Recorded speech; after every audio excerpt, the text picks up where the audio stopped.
Bismillahirrahmanirrahim. Assalamualaikum warahmatullahi wabarakatuh. Waalaikumsalam warahmatullahi wabarakatuh. Innal hamdalillah nahmaduhu wa nasta'inuhu wa nastaghfiruh wa na'udzu billahi min shururi anfusina wa min sayyiati a'malina. May yahdihillahu fala mudilla lahu wa may yudlil fala hadiya lahu wa asyhadu an la ilaha illallah wahdahu la syarika lahu wa asyhadu anna Muhammadan abduhu wa rasuluh. Allahumma salli ala nabiyyina Muhammad wa ala alihi wa man tabi'ahum bi ihsan ila yaumiddin. Allahumma inna nas'aluka imanan la yartad wa na'iman la yanfad wa murafaqata Muhammad sallallahu alaihi wasallam fi a'la jannatil khuld. Baik, para jamaah sekalian, kita kembali melanjutkan pembahasan kita dari pembahasan kitab tauhid. Kali ini pembahasan terakhir kita mempelajari macam-macam sihir. Untuk kesempatan ba'da asar ini kita lanjutkan tentang dukun dan sejenisnya, atau yang dibawakan oleh judul bab oleh Syekh Muhammad bin Abdul Wahab, Maja'a fil Kuhani wa nahwihin, tentang dukun dan sejenisnya. Tentang dukun dan sejenisnya.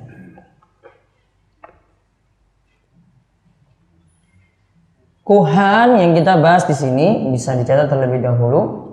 Kuhan atau dukun yang dimaksud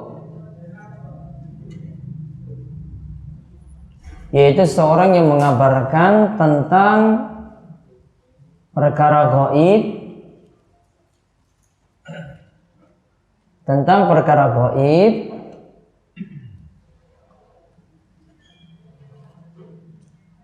yang terjadi pada masa akan datang.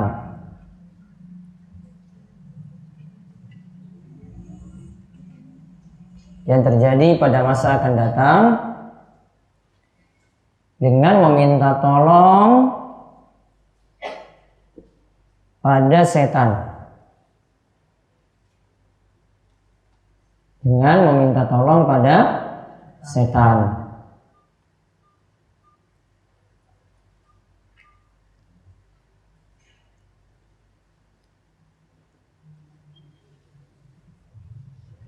Berarti dukun ini berarti kalau mempercayai tukang ramal atau dukun,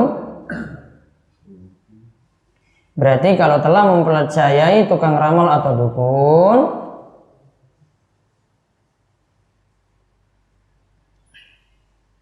maka seseorang telah menyatakan selain Allah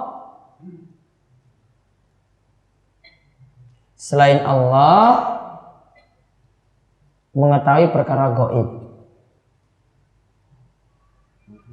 Telah menyatakan selain Allah mengetahui perkara gaib. Padahal sebenarnya perkara gaib siapa yang tahu? Allah saja. Kalau kita yakini ramalan saking dukun, berarti kita menganggap bahwasanya selain Allah itu mengetahui hal tadi, mengetahui perkara gaib tersebut. Berarti dukun tahu, tukang ramal ini tahu, Allah juga tahu. Berarti dia menyekutukan Allah dalam hal ini. Padahal ini wewenang Allah yang mengetahui seluruh perkara gaib. Allah yang mengetahuinya. Sedangkan kalau judul bab dibawakan oleh Syekh Muhammad bin Abdul Wahab, Maja'a fil Kuhan wa nahwihim, tentang dukun dan sejenisnya, maka yang dimaksudkan sini adalah larangan keras seseorang itu percaya pada ramalan-ramalan. Berarti masuk pembahasan ini kita dilarang keras untuk mempercayai ramalan-ramalan.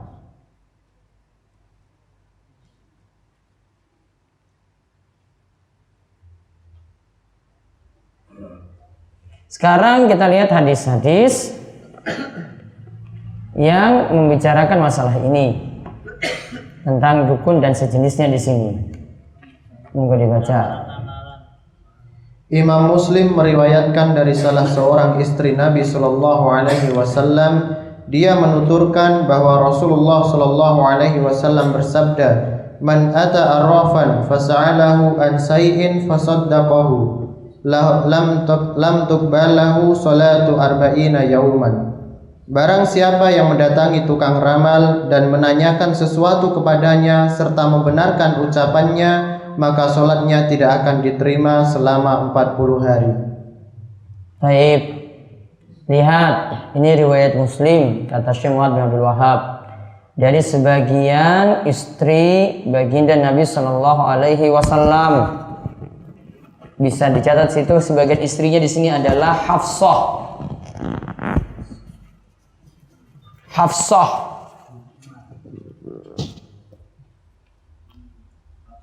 Hafsah binti Umar, yaitu dikatakan Nabi SAW itu bersabda, "Man ata arrafan," siapa yang mendatangi tukang ramal terus bertanya tentang sesuatu, fasaddaqahu, lalu dia membenarkannya, lan tuqbal lahu sholatun arba'ina yauman, maka sholatnya 40 hari tidak diterima. Diberi catatan di situ, tidak diterima, tidak diberi pahala. Sholatnya tidak akan diterima, maksudnya tidak diberi pahala.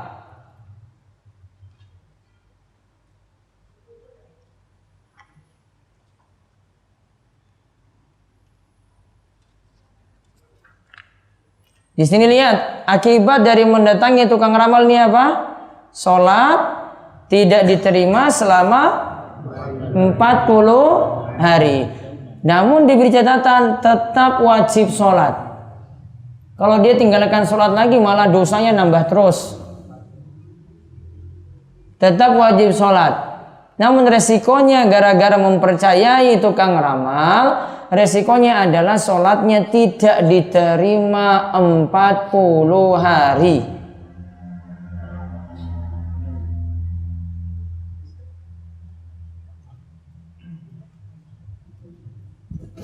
Nah, kalau kita mendatanginya saja dikatakan sholatnya tidak diterima 40 hari, apalagi tukang ramalnya. Ini orang yang datangi saja, yang punya masalah-masalah, tanya-tanya nasib. Wah, ini tahun depan ini bagaimana ya? Wah, selama 1 tahun ini bagaimana nasib saya? Ini yang datang saja seperti itu, apalagi yang jadi dukun. Lebih parah daripada itu.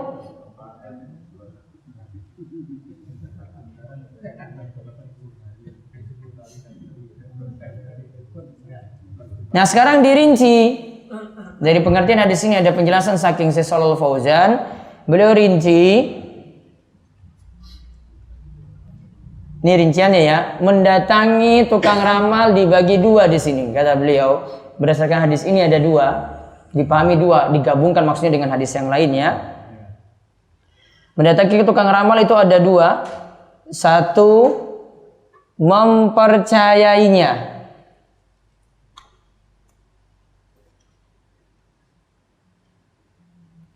Satu, mendatanginya dan mempercayainya. Jadi hukum datangi tukang ramal yang pertama tambah percaya ya, yakin dengan ramalannya tadi. Tulis hukumannya telah kufur pada apa yang diturunkan pada Nabi Sallallahu Alaihi Wasallam. Telah kufur pada apa yang diturunkan pada Nabi Sallallahu Alaihi Wasallam.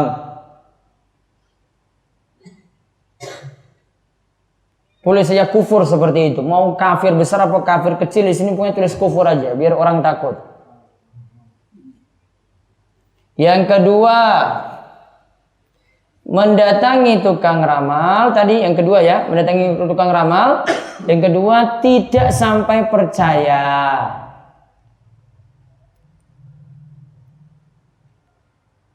Maka sholatnya tidak diterima.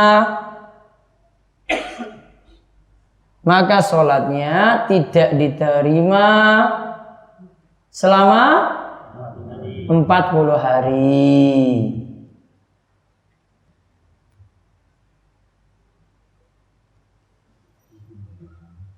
Berarti sama-sama bahaya nggak? Iseng-iseng. Ini sekarang tuh datangi tukang ramal tuh bukan berarti ngetok pintunya, tok-tok Pak, iki nasibku piye. Bukan, ini bawa buku ramalan-ramalan.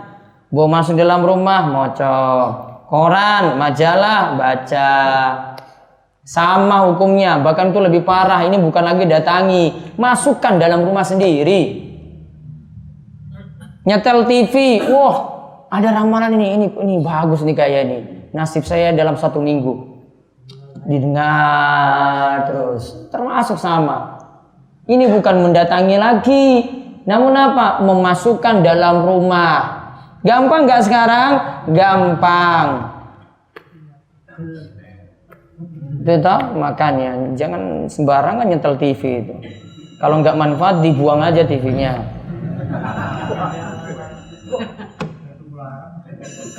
Larang-larang kok malah maksiat terus sampai kufur pada Muhammad Sallallahu Alaihi Wasallam. TV-nya manfaat dari mana seperti itu? Nah, coba baca lagi hadis yang berikutnya. Abu Hurairah radhiyallahu anhu menuturkan bahwa Nabi Sallallahu Alaihi Wasallam bersabda, "Man ataka hinnan fasaddaqahu bima yaqulu faqad kafara bima unzila ala Muhammadin sallallahu alaihi wasallam." Man ataka hinan fasaddaqahu bima yaqul faqad kafara bima unzila ala Muhammad. Siapa yang datangi kahinan tukang ramal lantas ia benarkan, maka dia telah kufur pada apa yang diturunkan pada Nabi kita Muhammad sallallahu alaihi wasallam. Ini tadi yang rincian tadi yang kita sudah bagi. Kalau sampai benarkan itu lebih parah dibandingkan cuma sekedar datang saja. Kalau cuma dia baca saja dibandingkan dengan baca sambil percaya, lebih parah yang sambil percaya. Namun iseng-iseng baca saja nggak boleh. Kenapa nggak boleh? Bapak sekalian, coba orang itu iseng-iseng baca ramalan. Nasibnya kayak begini ya. Nah, terus 1 minggu itu berjalan. Dia baca itu di berita tadi. 1 minggu ini usaha itu kurang lancar. Ada masalah besar dalam masalah keuangannya. Ternyata jalani 1 minggu pas banget dengan apa yang diramalkan tadi. Iya ya, ternyata betul tadi yang dikatakan dalam ramalan tersebut. Sekedar iseng saja nggak boleh. Ya, wah aku arek maca tok ora percaya, tetap nggak boleh. Saya cuma nyetel TV saja. Ya, untuk dengar ramalan tadi juga nggak boleh. Ya, walaupun nggak sampai percaya, iseng-iseng nggak boleh. Ini untuk jaga keimanan jenengan itu seperti apa? Keimanan kita itu seperti apa? Iman itu lemah. Nanti lama-lama percaya tadi seperti, oh iya ya ternyata itu betul ya. Oh berarti besok saya beli koran lagi kalau gitu baca lagi.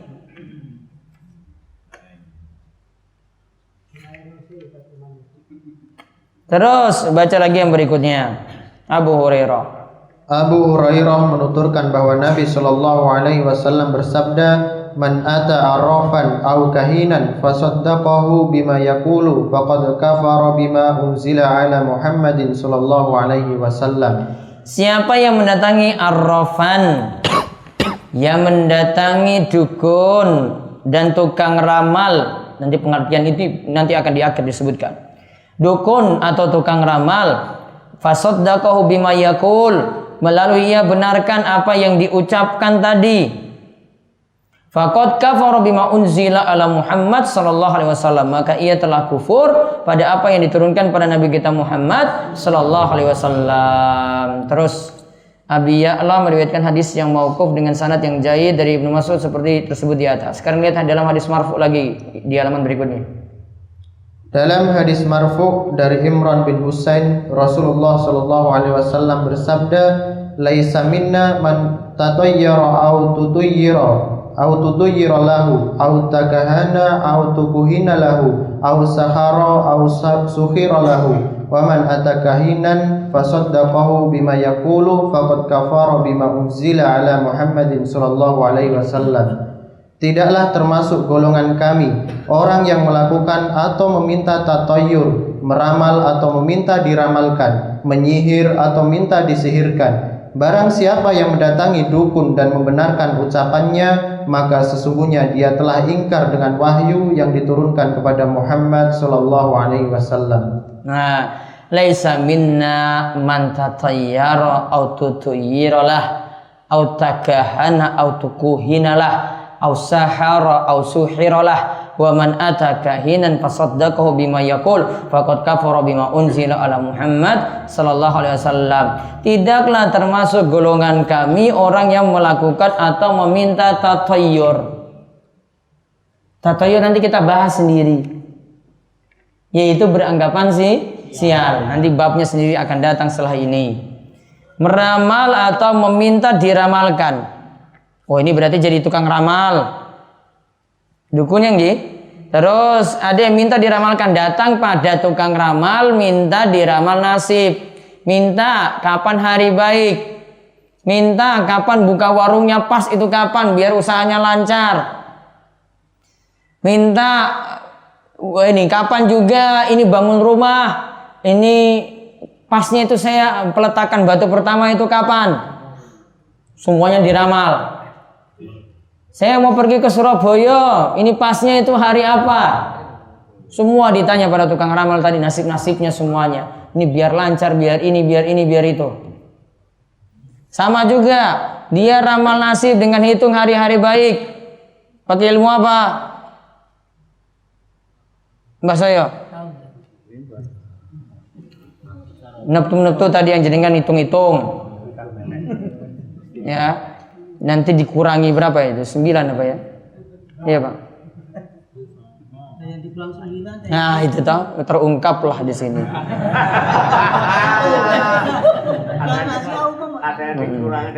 Dikurangi 9 toh? Nah, kalau misalnya nggak sisa gimana? Ora pas berarti toh? Oh celoko.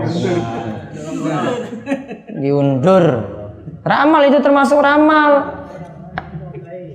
Yang ramal tadi masuk dalam hadis ini tadi yang meramalkan kan, yang tadi datang untuk minta hari baiknya berarti minta untuk diramal. Itu loh gampangannya biar langsung paham. Oh gitu tuh termasuk. Iya. Berarti sholatnya sholat ditompo ki. Wah aku ora sholat ya wis tambah dosa meneh kowe. Numpuk meneh. Ora sholat susah. Tambah lagi kufur lagi. Itu di sini berarti maksudnya pas kan? Jadi yang ngeramal ya toh, saya ngitung-ngitung tadi, tambah yang datang minta ramalan. Dua-duanya kena dosa itu. Ya. Jadi yang ramal tadi, tukang ramalan tadi, oh dia hitung itu. Oh iya, iki dikurangi songo iki. Wah, sisa siji iki. Pak ini ada tetap masalah ini, Pak. Ini. Ini perlu cocokkan dengan oh ini si mbah mati pas ini toh. Oh ini mbah kakung, ini mbah wedok iki kurang pas ini. Bisa jadi dukung toh.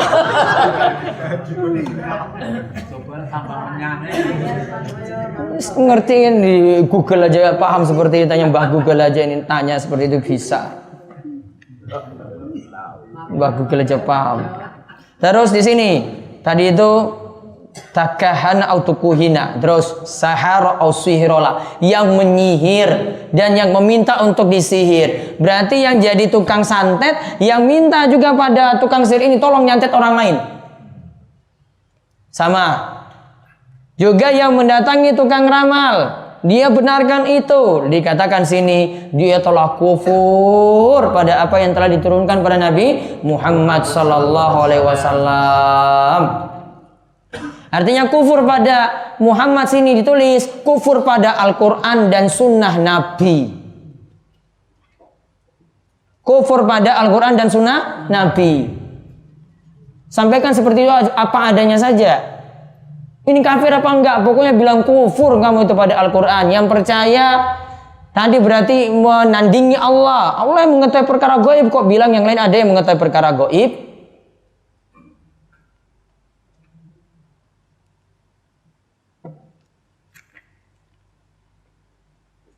Ini padahal di masa Nabi SAW loh diingatkan kayak gini karena orang-orang jahiliyah kayak gini loh. Berarti masyarakat masih mempertahankan seperti ini, berarti masih ada tradisi-tradisi jahiliyah. Mungkin sekarang tuh jahiliyahnya lebih banyak daripada masa dulu itu. Kapan-kapan kita kalau ini selesai kita bahas itu masail jahiliyah. Itu tradisi jahiliyah yang dulu ada, ini sekarang itu lebih dipertahankan terus kejahiliyahannya. Nanti dibahas itu banyak sekali situ tradisi-tradisi jahiliyah masih dipertahankan. Sama Syekh Muhammad bin Abdul Wahab juga bahas. Kapan-kapan kita bahas tuntas itu. Nah, terus ada riwayat saking Tobroni, barang siapa yang mendatangi dukung, lompat lagi di Al-Baghawi di halaman berikutnya. Nah, ini pengertiannya, coba baca.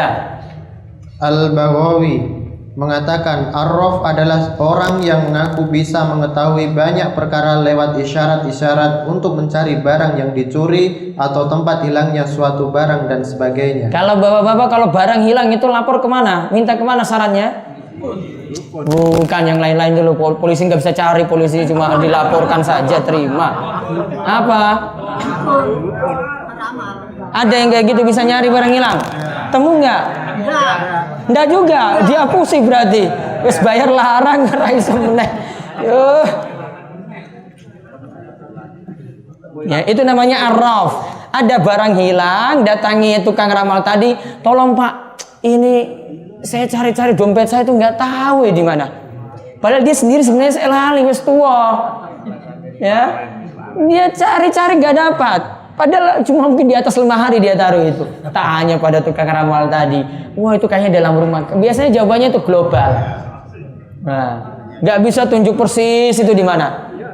Ya, ternyata dicari-cari, oh di atas lemari. Nah, datang ke tukang ramal, oh betul Pak dalam rumah Pak. Ngugur jawab dalam rumah saja bayarnya ya Allah. Itu namanya arraf. Ya, arraf itu tukang ramal juga, namun ini untuk barang yang hilang. Di daerah kita ini ada gak seperti itu? Ada. Kalau di Saudi itu wes dipotong, dipenggal lehernya itu. Terus ada pula yang mengatakan bahwa makna arraf adalah kahin atau jadi sama, arraf itu sama dengan kahin, dukun, tukang ramal secara umum. Terus kahin adalah orang yang mengaku bisa mengabarkan kejadian-kejadian yang akan terjadi di masa yang akan datang. Wah, itu nanti tahun ini nasibmu itu seperti ini. Wah, nasib nanti untuk Gunung Kidul ini setelah ramalan ini dibuka nanti nasibnya seperti ini. Guys ngerti gitu. Kita akan paham. Dibuka tanggal semene, mau dekat bulan Suro, mau dekat tanggal 1 Suro dibuka. Warga semua datang, yang caleg-caleg semuanya datang. Dibuka belum tentu itu ramalannya pas. Oh, dapat kain putih. Iki sing warnanya di foto itu yang pakai background putih, itu yang menang nanti. Nah. Oh, ini dapat gambar tulang gitu diangkat. Oh, ini kayak begini ramalannya. Kan iso ngawur itu kan setiap orang punya bisa pakai tanggapan masing-masing. Iya kan? Saya dengan ini ya beda. Oh, ini nanti ramal beda lagi. Oh, ini lagi beda lagi. Terserah. Macam-macam punya penafsiran. Nah, itu percaya sama seperti ini berarti tadi percaya pada arraf, percaya pada kuhan. Salatnya ora ditompo. 40 hari dibaleni meneh nambah meneh. Terus ada pula Ada pula yang mengatakan bahwa arraf adalah orang yang mengaku bisa menyingkap sesuatu yang tersimpan dalam hati. Hatinya bisa ditebak ini, wah. Bisa dibuka ini. Kayak ini dia gak senang dengan saya ini.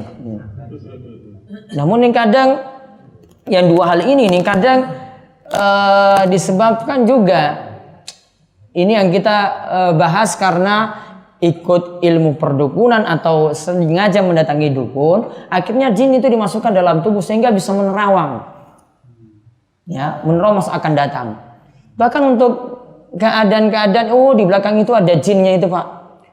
Di situ itu ada jinnya warna gini. Anak kecil ada yang seperti itu, namanya indigo ini. Ya. Boleh nggak dipercaya? Nggak boleh.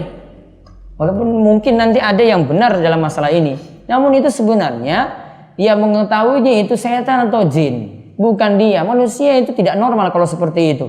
Kok bisa menerawang lihat seperti itu? Harus diruqyah. Terus Abul Abbas Ibnu Taimiyah mengatakan, arraf adalah sebutan untuk dukun, ahli nujum, peramal nasib, dan orang sejenisnya yang mengaku bisa mengetahui sesuatu dengan cara-cara seperti mereka. Arraf adalah sebutan untuk dukun, ahli nujum, peramal nasib nih, lihat, peramal nasib berarti secara umum dan orang sejenisnya yang bisa mengetahui sesuatu dengan cara-cara seperti mereka. Terus Ibnu Abbas berkomentar tentang orang yang menulis huruf-huruf abajad ya, terus dan yang memperhatikan bintang-bintang. Ma'ara man fa'ala dzalika lahu indallahi min khalaqin. Tidaklah aku melihat orang yang melakukan demikian itu akan mendapatkan bagian kebaikan di sisi Allah. Nah, ini contoh, ini huruf-huruf yang gak jelas ini pada raja-raja. Ngertos raja? Raja itu kayak gimana? Huruf Arab. Apa isinya? Tulisannya apa? Ada yang bentuknya orang, ada yang bentuknya hewan, iya kan? Ya, bentuknya macam-macam loh itu. Ada yang bentuknya orang sujud, ada yang bentuknya orang duduk. Apa tulisannya nggak jelas. Ada yang cuma huruf ain, ghain, fa, dipajang di pintu. Cek. Itu raja namanya. Masuk apa raja? Raja itu bagian jimat-jimat. Kalau itu saking dukun, nah itu masuk sihir-sihir lagi nanti. Ya. Karena dukun tujuannya itu untuk kasih seperti ini, itu tadi untuk nyihir-nyihir orang. Sehingga nanti ada yang bisa tokonya itu laris. Pakai raja. Rumahnya terlindungi. Itu pakai raja. Itu bahkan dijual di pasaran loh kayak gitu. Ditulis lagi di bawah raja untuk ini. Terus kandungan bab. 1. Tidak mungkin bertemu dalam hati antara percaya kepada dukun dan beriman kepada Allah. Tidak mungkin orang percaya dukun terus beriman pada Allah, nggak mungkin. Salah satu dominan, yang lainnya kalah. Kalau dia sudah percaya pada ramalan tadi, berarti imannya pada Allah berkurang. Kalau dia beriman pada Allah, percaya pada dukun nanti berkurang.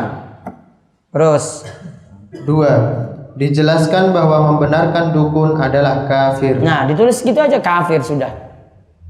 Kafirnya kafir akbar apa asgor? Bilang kafir aja. Faqad kafara. Rasul tidak katakan kecil atau besar. Terus yang ketiga.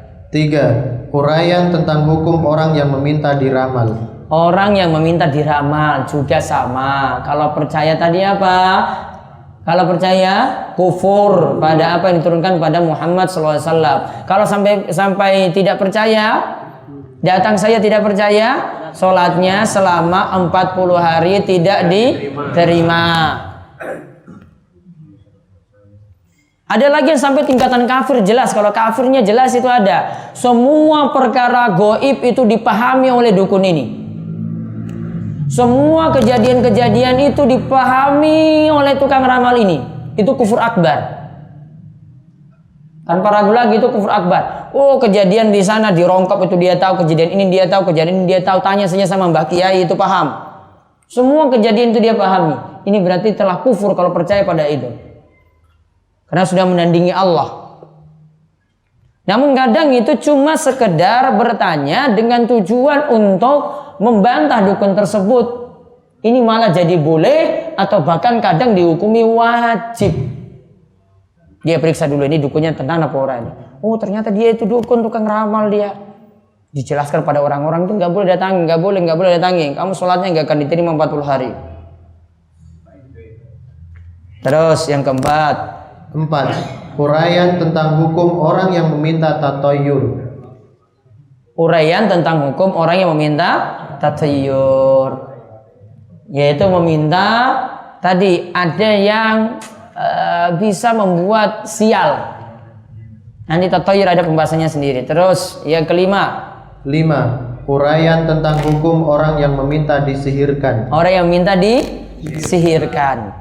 Terus 6. 6. Uraian tentang hukum orang yang mempelajari huruf-huruf abajada dan mencari rahasia di balik huruf tersebut. Nah, ini huruf-huruf sing ora jelas yang tadi kalau contohkan tentang rajah. Atau di sini sebenarnya abjad ini huruf-huruf yang dipelajari untuk mengetahui ilmu gaib. Oh, dari huruf ini nanti kejadian masa akan datang seperti ini. Ini kaitannya dengan ramalan. Terus 7. Uraian tentang perbedaan antara kahin dan arraf. Perbedaan antara kahin dan arraf. Wallahu a'lam bishawab. Perampung sesi yang ke-5. Baik. Itu saja kita tutup ya. Wabillahi taufiq. Assalamualaikum warahmatullahi wabarakatuh. Waalaikumsalam.